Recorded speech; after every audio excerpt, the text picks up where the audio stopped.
दोस्तों, छत डलने की तैयारी अपनी पूरी हो चुकी है और अपना पंप जो है वहाँ पे खड़ा हुआ है और अभी लाइनिंग का काम स्टार्ट होगा और जो भी पीएम आएगा वो पंप के थ्रू कंक्रीट इस पे आएगी। तो कंक्रीट अभी स्टार्ट होने में लगभग 2 घंटे का टाइम लगेगा लाइनिंग करने में। तो आपको छोटी छोटी सी चीज़ें मैं आपको कुछ समझा देता हूँ जो छत डलवाने से पहले आपको चेक करनी चाहिए। ये छत डलवाने से एक दिन पहले चेक करनी चाहिए ताकि कोई कमी ना रहे, लेकिन मैंने चेक पहले कर लिया था, इसलिए मैं आपको सिर्फ बताने के लिए, नॉलेज के लिए वीडियो बना रहा हूँ। अगर आप 2 दिन पहले चेक करेंगे तो होगा क्या कि जो भी कमी होगी आप उसको ठीक करा सकते हैं। एट ए टाइम पे अगर आप उसको चेक करेंगे कोई कमी हुई तो अपना काम रुकता है और काम में डिस्टर्बेंस होता है और ये अच्छी प्रैक्टिस भी नहीं होती है। तो आपको चेक क्या क्या करना है, सबसे पहले आपको चेक करना है शटरिंग का लेवल। हमारी शटरिंग लेवल में होनी चाहिए। जो ड्राइंग में लेवल दिया हुआ है उसी के अकॉर्डिंग हमको शटरिंग लगानी चाहिए। शटरिंग का लेवल कैसे करते हैं, पहले हम इसमें बीम बॉटम का लेवल करते हैं। जो अपना कॉलम होता है ये और ये, इस पर एक मार्किंग कर ली जाती है। जैसे हमने फ्रंट से ये मार्किंग की हुई है। मार्किंग करने के बाद में हम एक सूता यहाँ बांधते हैं और एक सूता उसी लेवल पे उस कॉलम पे बांधते हैं। फिर हम उसको इंच टेप से जो अपना बीम है उसका बॉटम मेज़र करते हैं। माना अगर हमारा यहाँ पे 1 मीटर आया सूते से बीम का बॉटम, तो हर जगह हमारा 1 मीटर आना चाहिए बीम का बॉटम पूरी छत में। उसके बाद उसी तरह से हम अपनी जो छत है उसका लेवल करते हैं।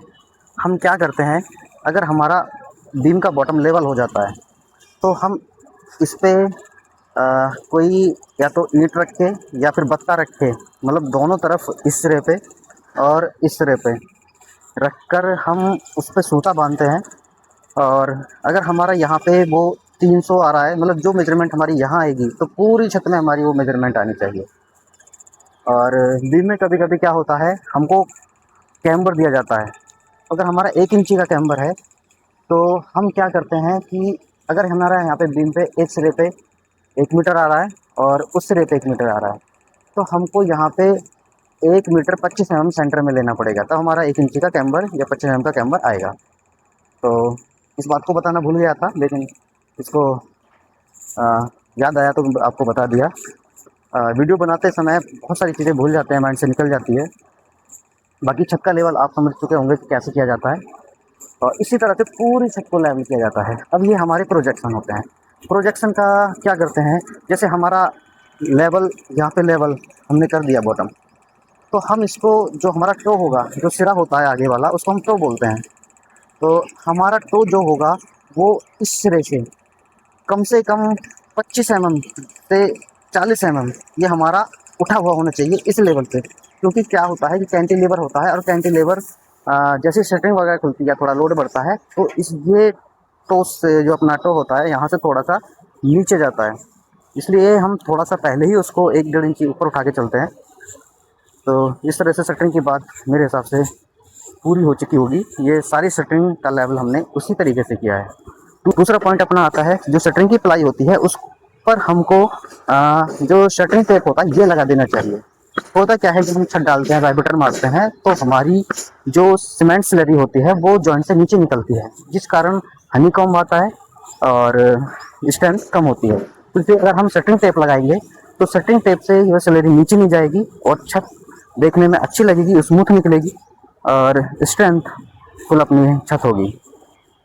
उसके बाद में हम बात करते हैं अपना स्टील की। स्टील में हमको जो ड्राइंग में दिया हुआ होता है, पहले हम अपना बीम का स्टील चेक करते हैं। जैसे हमारा ये बीम है, इसमें क्या था, ड्राइंग में जो दिया हुआ था, टॉप में जो टॉप अपनी मैन होती है, इसमें 2 जो रॉड थी वो 25 mm की थी, एक ये और एक ये, और जो सेंटर की रॉड थी वो 20 mm की थी। इसी तरह से जो अपना बॉटम है बीम का मैन, वहाँ उसमें 3 रॉड 25 mm की दी हुई थी। अगर आपको दिखेगा तो ये 3 रॉड 25 mm की थी। उसके बाद अपना जो टॉप एक्स्ट्रा होता है, टॉप एक्स्ट्रा LY6। LY6 क्या होता है, इसकी डिटेल वीडियो चाहिए तो आप कमेंट कर देना, मैं इसकी वीडियो बना दूंगा। एक वीडियो में सारी चीज़ें बताना थोड़ा पॉसिबल नहीं होता। LY6 तक अपना टॉप एक्स्ट्रा लेते हैं। टॉप एक्स्ट्रा क्यों लेते हैं? ये हमारे शेयर फोर्स को रजिस्ट करता है। अगर हम टॉप एक्स्ट्रा नहीं डालेंगे तो हमारा बीम शेयर में फेल हो सकता है। उसके बाद हम बॉटम एक्स्ट्रा लेते हैं। टॉप एक्स्ट्रा जो हमारा दिया हुआ था वो 25 के 3 रॉड दी हुई थी, इस यहाँ से और सिर्फ यहाँ तक, क्योंकि शेयर फोर्स जोन जो होता है वो LY6 तक होता है। और बॉटम एक्स्ट्रा जो हमने लिया है वो 3 रॉड लिया है, जिसमें से 2 हमारी 25 की हैं और एक हमारी 20 mm की रॉड है बॉटम एक्स्ट्रा में। बॉटम एक्स्ट्रा किस लिए दिया जाता है? बॉटम एक्स्ट्रा अपना बेंडिंग मोमेंट को रेस्ट करने के लिए दिया जाता है। और यह जो बीम का जो जंक्शन होता है बीम कॉलम का, यहाँ से LY6 छोड़ के, दोनों जो सिरे से LY6 छोड़ के ये दिया जाता है। अगर हम इसको बॉटम एक्स्ट्रा नहीं देंगे तो हमारा बीम बेंडिंग में फेल हो सकता है, वो बैंड हो सकता है। उसके बाद हम अपने जो स्लैब है, स्लैब के स्टील की बात करते हैं। ड्राइंग में अगर आप देखेंगे, ड्राइंग में प्रत्येक स्लैब का अलग अलग रेनफोर्स दिया हुआ होता है। अब ड्राइंग में रेनफोर्स कैसे पढ़ते हैं उसकी मैं अलग से वीडियो बना रहा हूँ। शटरिंग ड्राइंग कैसे पढ़ते हैं एक पूरा सीरीज़ में ड्राइंग के ऊपर लेके आऊँगा। सारी ड्राइंग को कैसे रीड करते हैं सबका बताऊँगा।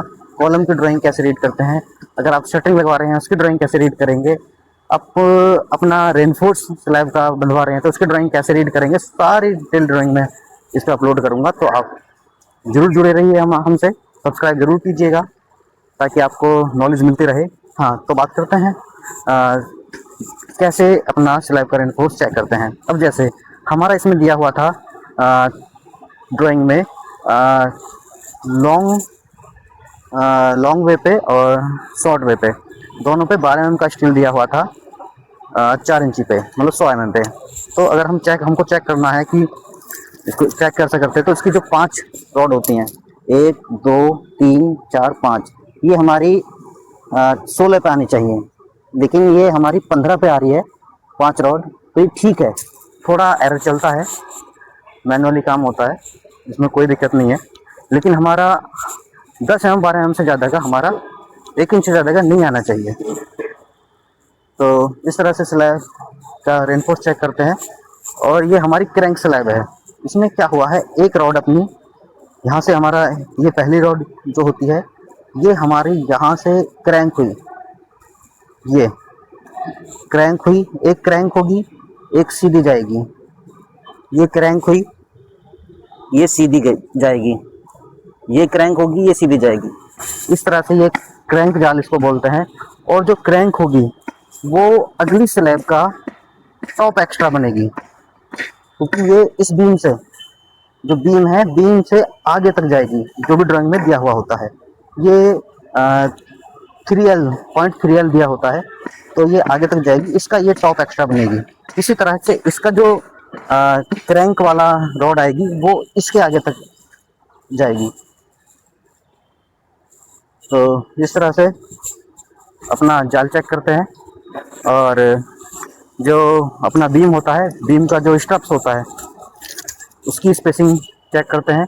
इसमें जो अपना S1 होता है वहाँ तक ये 4 इंच पे दिया हुआ था, तो इसकी भी 4 रिंग 5 रिंग मेज़र करेंगे। 1 2 3 4 5, हमारा ये 20 पे आना चाहिए, हमारा 18 पे आ रहा है, 19 पे आ रहा है, तो ठीक है, ये ठीक है। S1 क्या होता है, ये सारी डिटेल्स आपको वीडियो चाहिए तो जुड़े रहिए, पूरी डिटेल के साथ में एक वीडियो बनाऊंगा।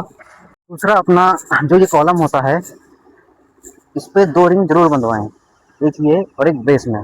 बेस में जो रिंग होता है वो अपनी जो कंक्रीट होती है, कास्टिंग होती है, उसमें ये हाइड हो जाता है, छिप जाता है, दब जाता है। और ये रिंग डलवाते क्यों है, क्योंकि जब वाइब्रेटर मारते हैं तो जो अपना सरिया होता है, स्टील होता है, ये फैल जाता है और फैलने से ये कॉलम आउट हो सकता है। इसलिए अगर रिंग बंद कर रहेगा तो ये फैलेगा नहीं।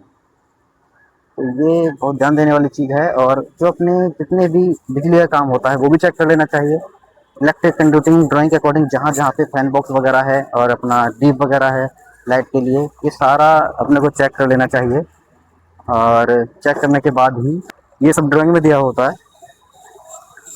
तो आई होप आप समझ चुके होंगे। स्लैब को डलने से पहले अच्छे से सफाई करा लेनी चाहिए, क्योंकि होता क्या है, जब शटरिंग और स्टील बाइंडर लेवर काम करती है तो गुटखा, तंबाकू, बीड़ी सब शटरिंग पर फेंक देती है, जिस कारण से वह गंदगी दिखने में बहुत गंदी लगती है। इसलिए हम यहाँ पे यूज़ करा रहे हैं एयर एयर गन से हम इसको साफ़ करा रहे हैं ताकि क्लीन हो जाए और गंदगी दिखाई ना दे। क्योंकि बेसमेंट की जब छत डली थी तो हुआ क्या था कि जो डोना होता है वो प्लेट बीम में चिपकी हुई थी, जो देखने में बहुत ज़्यादा गंदी लगती है, तो ऐसा ना करें। दूसरा दोस्तों, जितनी अपनी नीचे प्रॉप्स लगे हुए हैं, छत डलने से पहले इनको भी अच्छे से चेक कर लेना चाहिए और ज़्यादा दूरी पर प्रॉप्स नहीं होने चाहिए। 1 मीटर से ज़्यादा दूरी पर जैक की सपोर्ट नहीं होनी चाहिए।